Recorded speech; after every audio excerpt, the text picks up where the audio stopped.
ഹൃദ്രോഗം, ശ്വാസകോശ രോഗം, ക്യാൻസർ, നാഡീരോഗങ്ങൾ, മാനസിക വെല്ലുവിളികൾ എന്നിവ നേരിടുന്നവർക്ക് ഇനി മുതൽ അമേരിക്കയിലേക്കുള്ള കുടിയേറ്റം പ്രയാസമായിരിക്കുമെന്ന വാർത്തകളാണ് പുറത്തുവരുന്നത്.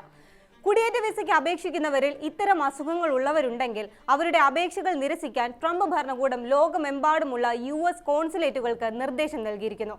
ട്രംപിന്റെ പുതിയ കുടിയേറ്റ വിരുദ്ധ വിസ നയത്തെക്കുറിച്ച് പരിശോധിക്കാം. സ്വാഗതം ഇൻഡെപ്തിലേക്ക്.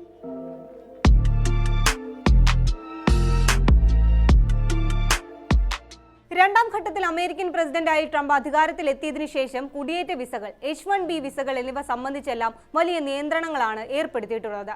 ഈ നിയന്ത്രണങ്ങളിലെ ഏറ്റവും പുതിയതാണ് കുടിയേറ്റ വിസ അപേക്ഷകരുടെ ആരോഗ്യസ്ഥിതി അനുസരിച്ച് മാത്രം അനുമതി നൽകിയാൽ മതി എന്നത്.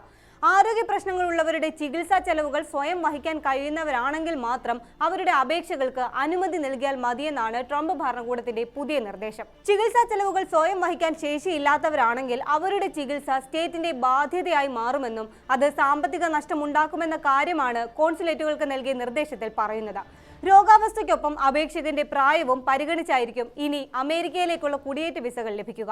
ദീർഘകാലം ചികിത്സ ആവശ്യമുള്ളവർക്ക് ചികിത്സാ ചെലവ് സ്വയം വഹിക്കാൻ കഴിയില്ലെങ്കിൽ അവരുടെ വിസ അപേക്ഷകൾ നിരസിക്കപ്പെടുമെന്നാണ് റിപ്പോർട്ട്.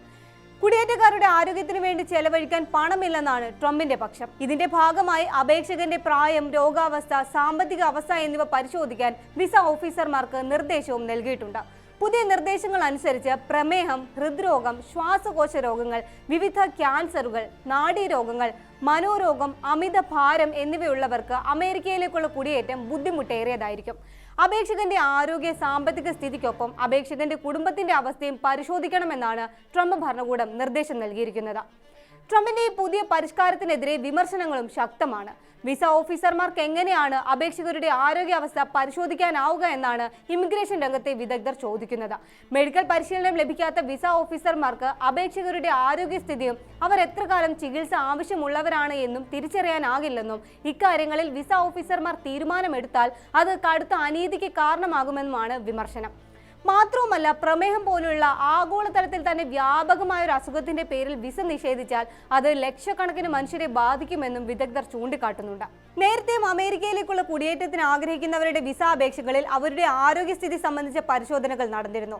ഒരു നൂറ്റാണ്ടോളം പഴക്കമുള്ള ഇമിഗ്രേഷൻ പോളിസിയുടെ ഭാഗമായിരുന്നു അത്. ക്ഷയം പോലുള്ള സാംക്രമിക രോഗങ്ങളെ കേന്ദ്രീകരിച്ചുള്ള പരിശോധനകളായിരുന്നു മുൻപ് ഉണ്ടായിരുന്നതെങ്കിൽ അസുഖങ്ങളുടെ ലിസ്റ്റ് വിപുലീകരിച്ചതാണ് ഇപ്പോഴുള്ള വിവാദങ്ങൾക്ക് കാരണം. ഈ ലിസ്റ്റിലുള്ള അസുഖങ്ങളെല്ലാം തന്നെ ആഗോളതലത്തിൽ വ്യാപകമായി കാണപ്പെടുന്നതും ചിലതെല്ലാം ജീവിതശൈലിയുമായി ബന്ധപ്പെട്ട നോർമൽ കാര്യങ്ങളുമാണ്. അതിനാൽ തന്നെ ഈ രോഗങ്ങളുടെ പേരിൽ വിസ നിഷേധിക്കുന്നത് ട്രംപിന്റെ കുടിയേറ്റ വിരുദ്ധ നയത്തിന്റെ ഭാഗമാണെന്നാണ് വിമർശകർ പറയുന്നത്.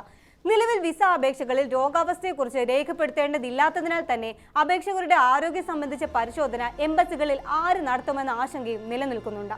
വെള്ളിയാഴ്ചയാണ് ഇത്തരത്തിലൊരു നിർദ്ദേശം ലോകമെമ്പാടുമുള്ള US എംബസികൾക്ക് ട്രംപ് ഭരണകൂടം നൽകിയിട്ടുള്ളത്. എന്നാൽ ഈ നിർദ്ദേശം ടൂറിസ്റ്റ്, സ്റ്റുഡന്റ് വിസകൾക്ക് ബാധകമാണോ എന്ന് വ്യക്തമാക്കിയിട്ടില്ല. എങ്കിലും US-ൽ സ്ഥിരതാമസം ആഗ്രഹിക്കുന്ന B1, B2, F1 വിസകൾക്ക് ഇത് ബാധകമാകുമെന്നാണ് റിപ്പോർട്ടുകൾ. നിലവിൽ ടൂറിസ്റ്റ് വിസ അപേക്ഷകർ തങ്ങളുടെ കാലാവധി പൂർത്തിയാക്കാനുള്ള സാമ്പത്തിക ശേഷിയുണ്ടെന്ന് തെളിയിക്കേണ്ടതുണ്ട്. മാത്രമല്ല, അവർ കൃത്യമായൊരു തീയതികളിൽ തിരിച്ചു പോകുമെന്നും ഉറപ്പാണ്. അതിനാൽ തന്നെ അവരുടെ ആരോഗ്യം സ്റ്റേറ്റിന്റെ ബാധ്യതയാകുന്നില്ല. ഇക്കാരണം കൊണ്ട് പുതിയ നിർദ്ദേശം ടൂറിസ്റ്റ് വിസ അപേക്ഷകർക്ക് ബാധകമാകില്ല.